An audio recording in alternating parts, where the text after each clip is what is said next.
नमस्कार।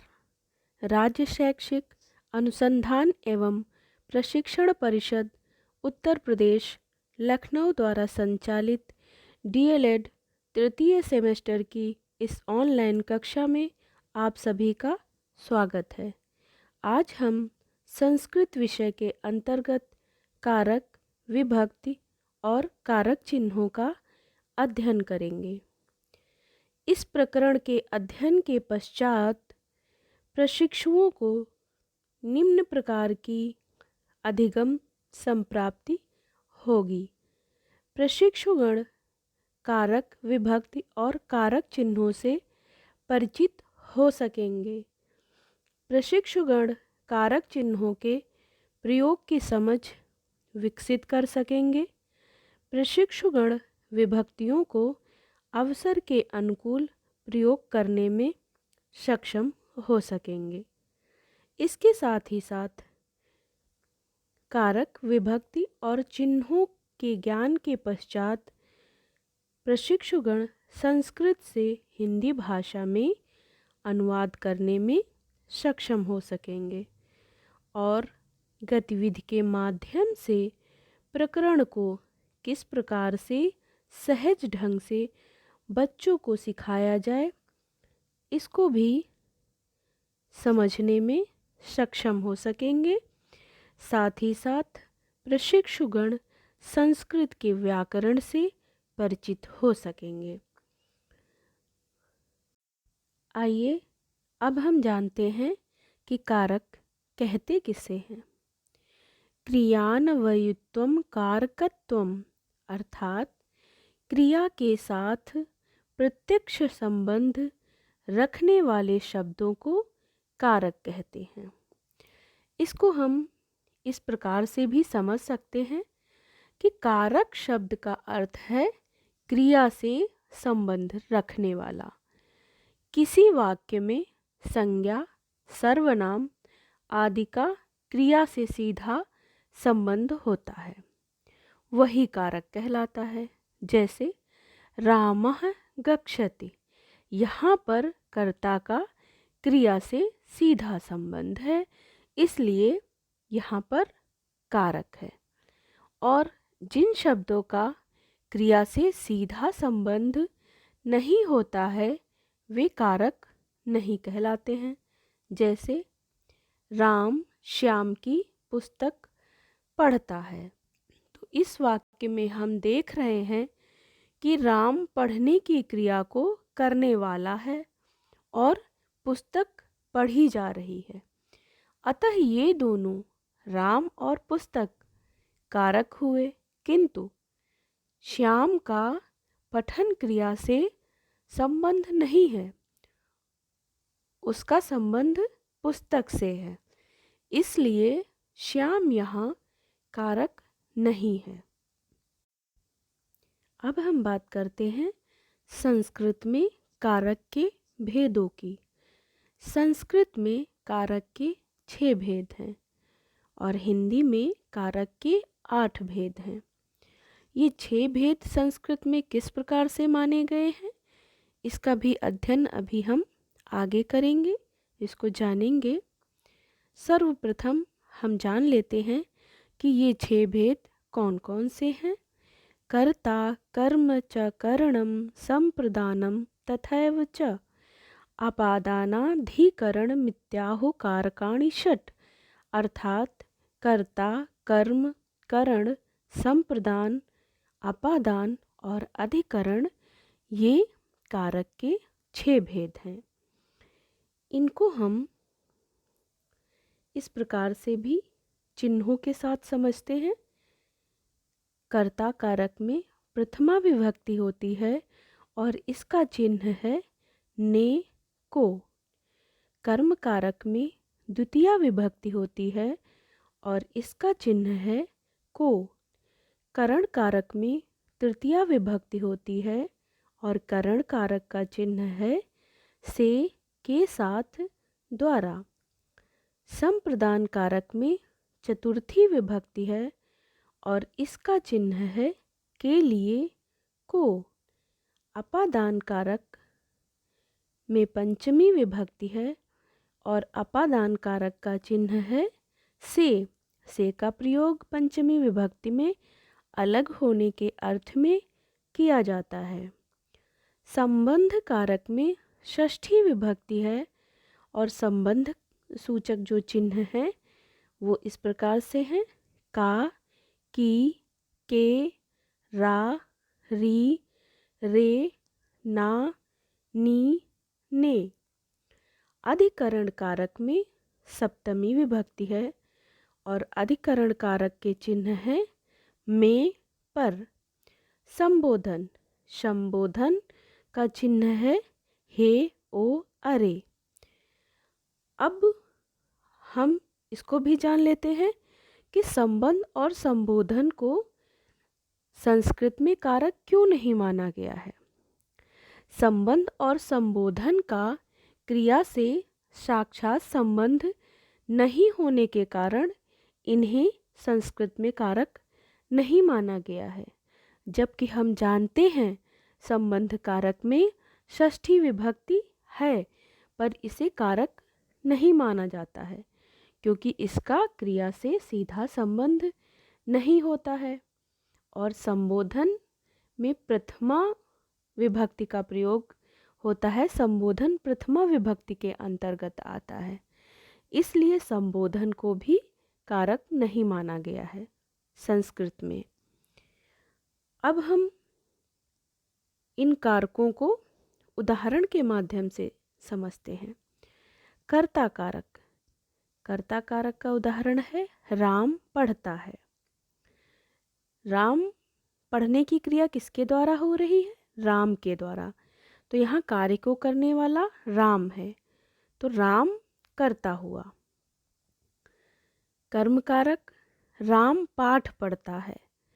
राम के द्वारा पाठ पढ़ा जा रहा है, इसलिए इस वाक्य में कर्म कारक है।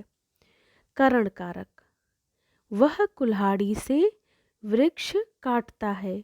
किसके द्वारा वृक्ष काटता है? कुल्हाड़ी से। तो यहाँ हम देख रहे हैं से करण कारक का चिन्ह है। इस वाक्य में हम देख रहे हैं कि वह कुल्हाड़ी से वृक्ष काटता है। जब किसी वस्तु के माध्यम से कोई कार्य हो रहा होता है तो वहाँ पर करण कारक होता है। संप्रदान कारक हरि मोहन को रुपए देता है। तो यहाँ मोहन के द्वारा, हरि के द्वारा मोहन को रुपए देने की बात की जा रही है, तो यहाँ संप्रदान कारक है। संप्रदान कारक के चिन्ह के बारे में हमने बात किया था कि को के लिए चिन्ह आते हैं संप्रदान कारक में। अपादान कारक से अलग होने के अर्थ में से का प्रयोग होता है। अपादान कारक में पंचमी विभक्ति होती है। जैसे यहाँ पे उदाहरण दिया हुआ है, हिमालय से गंगा निकलती है, अर्थात हिमालय से गंगा विलग हो रही है, निकल रही है, हिमालय को छोड़ रही है। जैसे स्टेशन से गाड़ी, रेलगाड़ी छूट गई है, निकल गई है। वृक्षों से पत्ते गिरते हैं, तो यहाँ विलग होने के अर्थ में से का प्रयोग हो रहा है, इसलिए इसमें अपादान कारक है। संबंध कारक, जैसा कि नाम से ही हमें पता चल रहा है कि यह संबंध को दर्शाता है, एक व्यक्ति का दूसरे से संबंध। जैसे वह माता को याद करता है, तो संबंध कारक के चिन्ह हैं को, के, का, की, रा, री, रे, ना, नी, ने। अधिकरण कारक में, पर इसका चिन्ह है। कवियों में कालिदास श्रेष्ठ है। इसी तरह से संबोधन कारक, हे भगवान मेरी रक्षा करो। यहाँ पर संबोधन कारक में किसी को संबोधित करने की बात होती है। जैसे यहाँ पर एक भक्त भगवान को संबोधित करते हुए कह रहा है, प्रार्थना करते हुए कह रहा है, हे भगवान मेरी रक्षा कीजिए। अब हम बात करते हैं विभक्ति की। हम जान लेते हैं कि विभक्ति कहते किसे हैं, विभक्ति का शाब्दिक अर्थ क्या है। विभक्ति का शाब्दिक अर्थ है विभक्त होने की क्रिया या भाव, विभाग या बांट। व्याकरण में शब्द जो होते हैं संज्ञा, सर्वनाम तथा विशेषण, इनके आगे लगा हुआ वह प्रत्यय या चिन्ह विभक्ति कहलाता है, जिससे पता चलता है कि उस शब्द का क्रियापद से क्या संबंध है। जैसे हम इसको इस तरह से समझते हैं, संख्या कारक बोधित्री विभक्ति, अर्थात जिनको हम प्रथमा, द्वितीया, तृतीया कहते हैं और ये कारक का बोध कराती हैं, इसे ही हम विभक्ति कहते हैं। कारक और विभक्तियों में परस्पर अंतर है। कारक विभक्तियों के अर्थ हैं और कारक रूप का अर्थ विभक्ति रूप के चिन्ह से प्रकट होता है। विभक्ति मुख्य रूप से एक प्रकार का चिन्ह है जो कारकों तथा उनके वचनों का ज्ञान कराती है। विभक्तियाँ दो प्रकार की होती हैं, कारक विभक्ति और उपपद विभक्ति।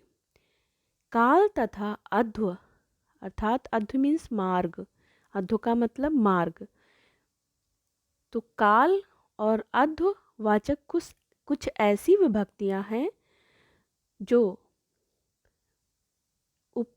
उक्त दोनों विभक्तियों कारक और उपपद विभक्तियों से भिन्न हैं, अतः इनको कारक प्रकरण को विभक्त्यर्थ प्रकरण भी कहा जाता है।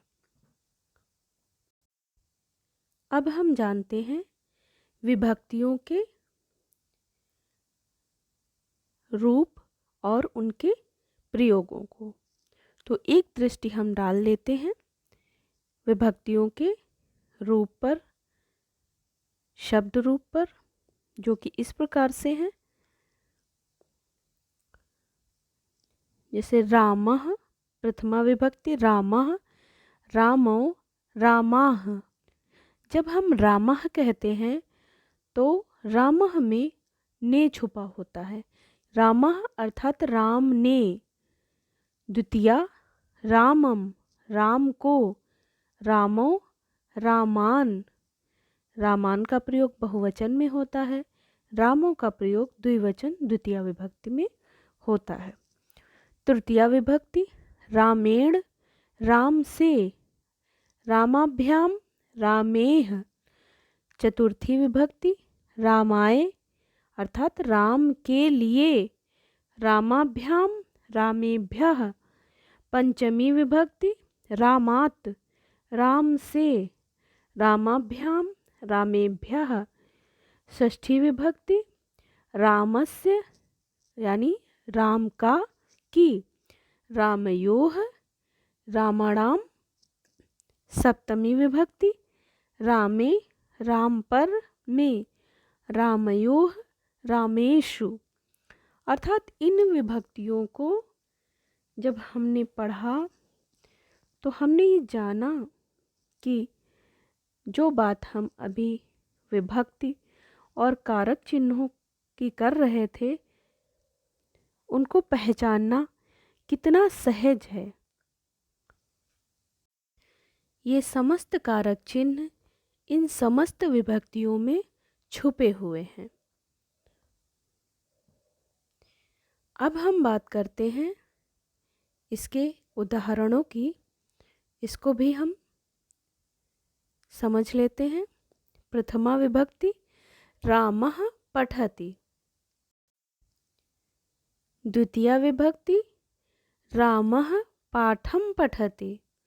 तृतीया विभक्ति पिता पुत्रेण सह नगरम गच्छति। तृतीया विभक्ति में हम देख रहे हैं पुत्रेण यानी पुत्र के साथ। चतुर्थी विभक्ति शिवाय नमः, शिव को नमन है।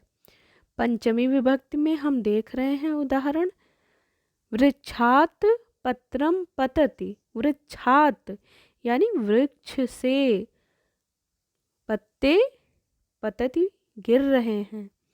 षष्ठी विभक्ति रामस्य यानी राम का संबंध ये कारक है यहाँ पर। काकी के रामस्य सहोदरः मोहनेन सह पाठं पठति। सप्तमी विभक्ति कविषु कालिदासः श्रेष्ठतमः, अर्थात कवियों में कालिदास श्रेष्ठ हैं। तो उदाहरण के माध्यम से हमने समझा कि विभक्तियों का प्रयोग हमें किस प्रकार से करना चाहिए और इनमें कारक किस प्रकार से छुपे होते हैं। आइए अब हम विभक्तियों के प्रयोग को भी जान लेते हैं। प्रथमा विभक्ति। प्रथमा विभक्ति अर्थात कर्ता कारक। कार्य को करने वाले को कर्ता कहते हैं। इसका चिन्ह हमने अभी जाना था कि ने होता है। यह ने कभी कभी छिपा रहता है, जैसे वह पढ़ता है, सह पठति, अहम गृहम गच्छामि, मैं घर को जाऊंगा। अब हम देख रहे हैं कि इन उदाहरणों में ने छुपा हुआ है। इससे जैसे रामः गच्छति यानी जाने की क्रिया किसने की? राम ने की। राम ने गया यानी राम गया, राम जाता है। तो ने यहाँ पर छुपा हुआ है।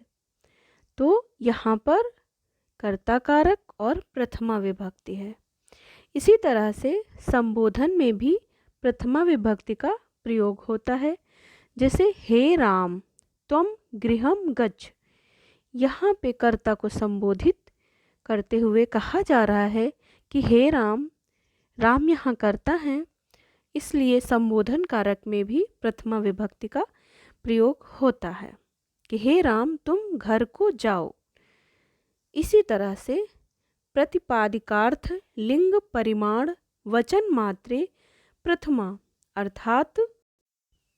अर्थात प्रातिपादिकार्थ व्यक्ति और जाति, मात्र लिंग यानी पुल्लिंग स्त्रीलिंग तथा नपुंसक लिंग, मात्र के आधिक्य यानी परिमाण मात्र तथा संख्या मात्र में प्रथमा विभक्ति होती है।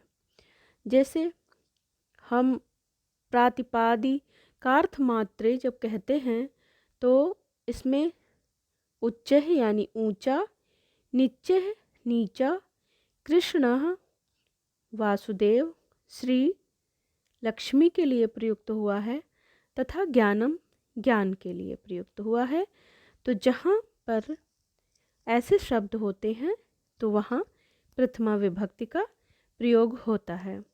इसी तरह से लिंग मात्राधिक्य के जब होता है तो वहाँ पर भी प्रथमा विभक्ति होती है। जैसे तटः पुल्लिंग, तटी स्त्रीलिंग, तटम नपुंसकलिंग, तो इनमें प्रथमा विभक्ति है। परिमाण मात्रे अर्थात द्रोणो यानी परिमाण विशेषः ये शब्द है। और व्रीहि धान्य, तो इसमें भी प्रथमा विभक्ति है। वचन मात्रे जहाँ पर वचनों की बात की जाए यानी वचन अर्थात संख्या का उदाहरण हो, जहाँ पर ऐसे शब्द आए एक वचन, द्विवचन, बहुवचन, तो वहाँ पर भी प्रथमा विभक्ति होगी। अब हम बात करते हैं द्वितीया विभक्ति की। द्वितीया विभक्ति यानी कि कर्म कारक, कर्ता को जो अत्यंत अभीष्ट होता है, अर्थात कर्ता जिस कार्य को संपन्न करने की इच्छा से कार्य करता है वह कर्म होता है। जैसे सह पुस्तकम पठति, तो यहाँ कर्ता यानी कि स है, तो सह के द्वारा पुस्तक का पढ़ना अभीष्ट है, अतः पुस्तक में कर्म कारक है और द्वितीया विभक्ति है। अब हम जान लेते हैं कि द्वितीया विभक्ति का प्रयोग कहाँ कहाँ पर होता है। द्वितीया विभक्ति का प्रयोग द्विकर्मक धातुओं के साथ होता है। द्विकर्मक धातुएं दुह, याच, पच, दंड, रुधि, प्रक्ष, चिब्रु, शासु, जिम, जिमत, मुशाम, कर्म, युक, श्याद, कथितम तथा स्यानिह, कृष्वहाम, ये हमारी द्विकर्मक धातुएं हैं। अर्थात दुह दुहना, याच मांगना, पच पकाना, दंड दंड देना, रुध रोकना, पृक्ष पूछना, ची चुनना, ब्रू कहना, शास शासन करना, जी जीतना, मत मथना, मुश चुराना, नी ले जाना या पहुँचाना, हृ ले जाना या पहुँचाना, कृष खींचना तथा वह ले जाना या ढोना, वहाम यानी वहन करना या ले जाना या ढोना। जहाँ पर ये द्विकर्मक धातुएं आती हैं तो वहाँ पर द्वितीया विभक्ति और कर्मकारक होता है। गमनार्थक धातुओं के साथ भी द्वितीया विभक्ति का प्रयोग होता है। जैसे मोहनः विद्यालयम गच्छति, मोहन विद्यालय को जाता है, तो यहाँ जाने की क्रिया हो रही है, तो गमनार्थक जो भी धातुएं आएंगी उनके साथ हम द्वितीया विभक्ति का प्रयोग करेंगे। इसी तरह से कालाध्वनोरत्यंत संयोग अर्थात समय व दूरीवाचक शब्दों में द्वितीया विभक्ति होती है। जिन वाक्यों से समय व दूरी का पता चलता हो तो वहाँ पर द्वितीया विभक्ति होगी। जैसे रामः 14 वर्षाणि वने न्यवसत, राम 14 वर्षों से वनवास में निवास करते रहे। इसी तरह से उभयतः, परितः, सर्वतः, धिक, समया, निकषा आदि शब्दों के साथ द्वितीया विभक्ति का प्रयोग होता है। जहाँ पर जिन भी वाक्यों में उभयतः, परितः, सर्वतः, धिक, समया, निकषा आदि का प्रयोग होता है वहाँ पर द्वितीया विभक्ति और कर्म कारक होता है। जैसे हम उदाहरण देख सकते हैं, विद्यालयः उभयतः वृक्षः सन्ति। इसी तरह से ग्रामं सर्वतः, धिक नास्तिकम।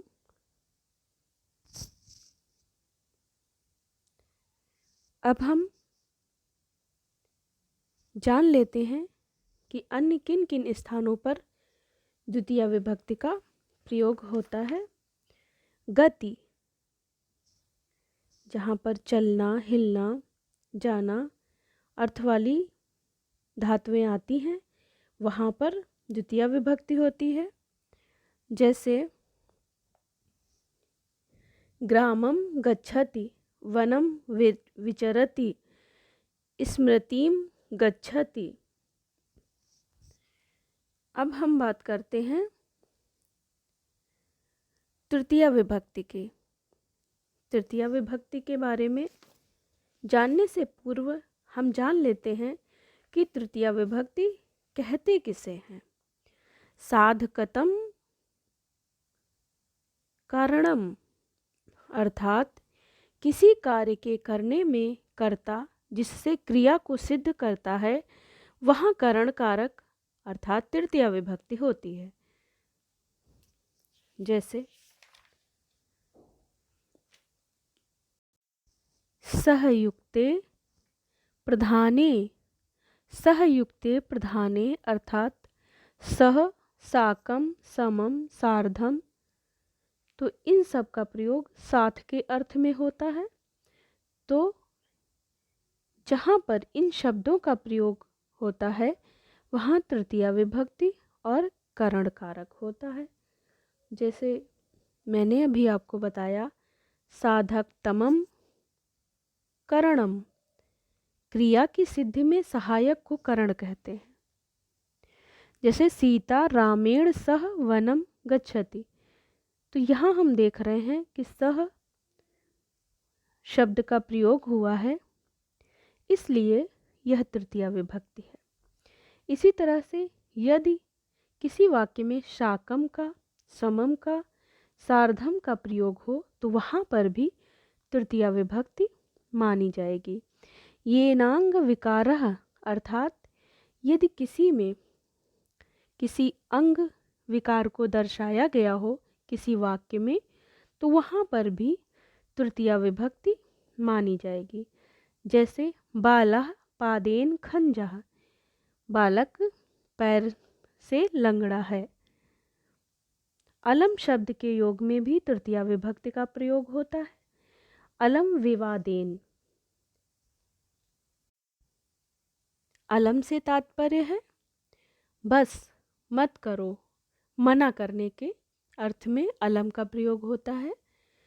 जैसे अलम विवादेन, विवाद मत करो। अलम हसितेन, मत हंसो। तो मना करने के अर्थ में अलम का प्रयोग होता है, और जहाँ अलम शब्द आता है वहाँ तृतीया विभक्ति होती है। इसी तरह से प्रकृति, जाति, नाम, वेग, सुख दुख के अर्थों में भी तृतीया विभक्ति का प्रयोग होगा। जैसे सह दुखेन वदति, इसी भांति हीन और बिना के योग में भी तृतीया विभक्ति का प्रयोग होता है। जैसे सह अहंकारेण शून्यः, वह अहंकार से शून्य है, यानी यहाँ पे ही अहंकार की हीनता दर्शाई गई है, इसलिए यहाँ तृतीया विभक्ति है। तो इन सारे नियमों को हमें अपनी स्मृति में रखना है कि कहाँ पर कौन सा शब्द आता है तो वहाँ कौन सी विभक्ति होती है। अब हम बात करते हैं चतुर्थी विभक्ति की। हम जान लेते हैं कि चतुर्थी विभक्ति किसे कहते हैं। चतुर्थी विभक्ति अर्थात संप्रदान कारक, कर्मणा यम भी प्रैति स संप्रदाननम, क्रिया का व्यवहार जिसके लिए किया जाए या जिसे कुछ दान आदि दिया जाए वह संप्रदान कारक कहलाता है। संप्रदान कारक में चतुर्थी विभक्ति है। जैसे विप्राय धनम ददाति, यानी कि कुछ दान करने की बात इसमें की गई है, तो इसलिए इसमें चतुर्थी विभक्ति और संप्रदान कारक है। जैसा कि इस सूत्र में ही इसके अर्थ से यह बात सिद्ध होता है कि इसमें दान की बात की जा रही है। कर्मणा यम भी प्रैति स संप्रदानम, अर्थात क्रिया का व्यवहार जिसके लिए किया जा रहा है, जिसे कुछ दान आदि दिया जा रहा है, तो वहाँ संप्रदान कारक होगा। संप्रदान कारक रुचिकर लगने के अर्थ में भी होता है। बालकेभ्यः चंद्रः रोचते, बालकों को चंद्र चांद अच्छा लगता है, रुचिकर लगता है। तो रुचिकर लगने के अर्थ में भी चतुर्थी विभक्ति का प्रयोग होता है। इसी तरह से क्रुद्ध, द्रुह, ईर्ष्य, असूय आदि धातुओं के योग में चतुर्थी विभक्ति का प्रयोग होगा। नमः, स्वस्ति, स्वधा, स्वाहा, वषट शब्दों के योग में चतुर्थी विभक्ति का प्रयोग होता है। अर्थात जहाँ पर ये शब्द आते हैं वहाँ चतुर्थी विभक्ति होगी। अब हम बात करते हैं पंचमी विभक्ति की। पंचमी विभक्ति अर्थात संप्रदान कारक, माफ कीजिए, पंचमी विभक्ति अर्थात अपादान कारक। ध्रुवम पाये अपादानम, जिससे कोई वस्तु अलग हो उसे अपादान कहते हैं। अपादान में पंचमी विभक्ति होती है, जैसे वृक्षात् पत्रम पतति, बालकः विद्यालयात् आगच्छति। इसी तरह से भय और रक्षा देने वाली धातुओं के योग में भी पंचमी विभक्ति का प्रयोग होता है, जैसे सह सिंहात विभेति। और जब कोई स्वयं को किसी से छुपाता है तो छिपने वाले शब्द में पंचमी विभक्ति का प्रयोग होता है, जैसे मातुर्निलीयते कृष्णः। इसी तरह से घृणा, विराम, लज्जा, प्रशमद आदि अर्थों में पंचमी विभक्ति का प्रयोग होता है। दूर और निकटवाची शब्दों के पंचमी, तृतीया, द्वितीया तीनों ही होते हैं, और ऐसे शब्दों में भी पंचमी, द्वितीया और तृतीया का प्रयोग होता है, जैसे ग्रामस्य दूरात् या दूरेण दूरम। इसी तरह से तुलना में जिससे तुलना की जाती है उसमें भी पंचमी विभक्ति होती है, जैसे धनात् ज्ञानम गुरुतरम, रामात् कृष्णः पटुतरः। अब हम बात करते हैं षष्ठी विभक्ति की। षष्ठी विभक्ति अर्थात संबंध कारक। षष्ठी शीर्षे, संबंध का बोध कराने के लिए षष्ठी विभक्ति होती है, जैसे गंगाय जलम, रामस्य धनम, मोहनस्य पुस्तकम, रामायणस्य कथा। इसको हम इस प्रकार से समझते हैं कि अन्य विभक्तियों में जिसका वर्णन नहीं किया गया हो, अर्थात जो शेष रह गया हो, वहाँ षष्ठी विभक्ति होती है, जैसे रामः दशरथस्य पुत्रः आसीत्। तो यहाँ पर संबंध दर्शाया जा रहा है, इसलिए इसमें षष्ठी विभक्ति है। अर्थात हम इस प्रकार से भी कह सकते हैं कि जो भी वाक्य संबंध कारक होते हैं उसमें षष्ठी विभक्ति होती है। आइए अब हम षष्ठी विभक्ति के प्रयोग को भी समझ लेते हैं। किसी वस्तु का दूसरी वस्तु से संबंध होने पर षष्ठी विभक्ति होगी, जैसे मोहनस्य पुस्तकम। और सम, समान, सदृश्य, तुल्य आदि के योग में भी षष्ठी विभक्ति होगी, जैसे रामस्य रामेण व सादृशो वीरो न।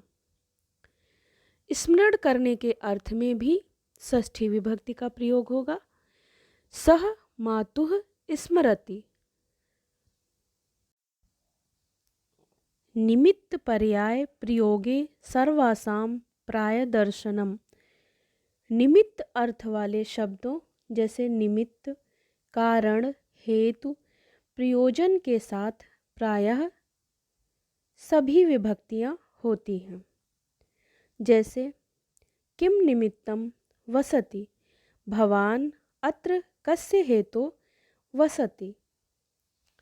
इसी तरह से यतश्च निर्धारणम, छात्राणां छात्रेषु रामः श्रेष्ठतः पटुतमः। तो यहाँ पर भी षष्ठी विभक्ति का प्रयोग है। यतश्च निर्धारणम अर्थात बहुतों में से एक को छांटने में, जिसमें से छांटा जाए उसमें षष्ठी विभक्ति होती है, जैसे छात्राणाम छात्रेषु रामः श्रेष्ठतः पटुतमः। इसी तरह से कृते यानी लिए, समक्षम, मध्य, अंतः और अंतरे के साथ भी सप्तमी विभक्ति होती है।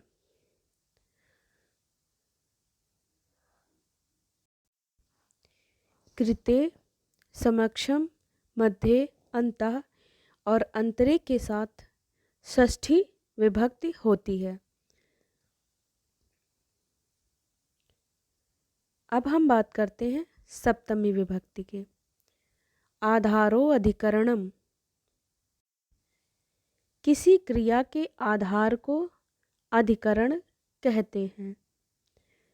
अधिकरण कारक में सप्तमी होती है। यथा जनाः गृहे वसन्ति, सः विद्यालये पठति, वह विद्यालय में पढ़ता है। आधार 3 प्रकार के होते हैं। औपश्लेषिक आधार यानी कि उपश्लेष का अर्थ है संयोगादि संबंध, जहाँ कर्ता अथवा कर्म आधार में संयोग आदि संबंध में रहते हैं, वह आधार औपश्लेषिक होता है। जैसे कटे आस्ते चटाई पर बैठता है, खाट पर सोता है, खट्वायाम शेते।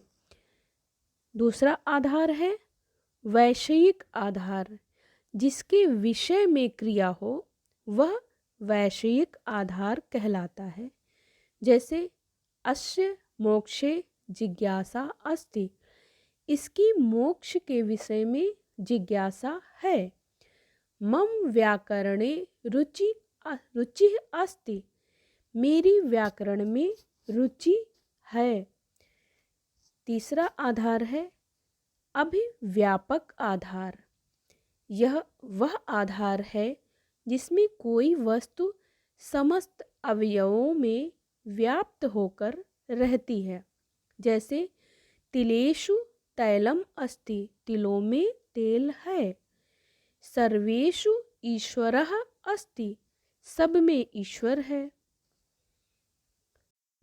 इसी भांति प्रेम, आसक्ति या आदर सूचक धातुओं और शब्दों के साथ सप्तमी विभक्ति होती है।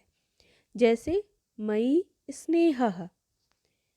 अब हम बात करते हैं संबोधन कारक की। किसी को संबोधित करने में यानी कि पुकारने में संबोधन विभक्ति होती है। जैसे हे राम, हे कृष्णः। जब हम किसी को संबोधित करते हैं तो उसमें संबोधन कारक होता है। अब हम इन विभक्तियों को कक्षा शिक्षण के दौरान बच्चों को किस प्रकार से गतिविधि के माध्यम से सिखा सकते हैं, इसको भी जान लेते हैं। प्रशिक्षु बच्चों के 8-8 के 2 समूह बनवाएंगे। एक समूह के बच्चों को विभक्तियों के नाम देंगे और दूसरे समूह के बच्चों को उनके चिन्हों के नाम देंगे। तत्पश्चात प्रशिक्षु किसी एक विभक्ति का नाम लेंगे और नाम ली हुई विभक्ति का बच्चा अलग खड़ा हो जाएगा। फिर विभक्ति से मेल करते हुए चिन्ह वाले बच्चे को स्वयं खड़ा होना पड़ेगा। यदि बच्चा गलती करता है तो वह गतिविधि से बाहर हो जाएगा और उस चिन्ह वाले बच्चे का स्थान कक्षा में बैठा हुआ दूसरा बच्चा ले लेगा। बाहर होने वाले बच्चे को अगले दिन पुनः गतिविधि में शामिल होना पड़ेगा। इस प्रकार से सभी बच्चों को कारक, विभक्ति और चिन्हों का ज्ञान प्राप्त हो जाएगा। यहाँ पे चित्र के माध्यम से देख सकते हैं कि एक बच्चा विभक्ति का चिन्ह लेकर के खड़ा रहेगा, विभक्ति का नाम लेकर के खड़ा रहेगा और दूसरा बच्चा चिन्ह के साथ रहेगा और दोनों नाम पुकारने पर चिन्ह वाला बच्चा विभक्ति वाले बच्चे के बगल में खड़ा हो जाएगा। यदि बच्चा गलती करता है तो प्रशिक्षु शिक्षक बताएंगे। आशा करती हूँ कि आप सभी को कारक, विभक्ति और चिन्हों का भली भांति ज्ञान प्राप्त हो गया होगा। तो मिलते हैं अगले वीडियो में। तब तक के लिए आप सभी को धन्यवाद।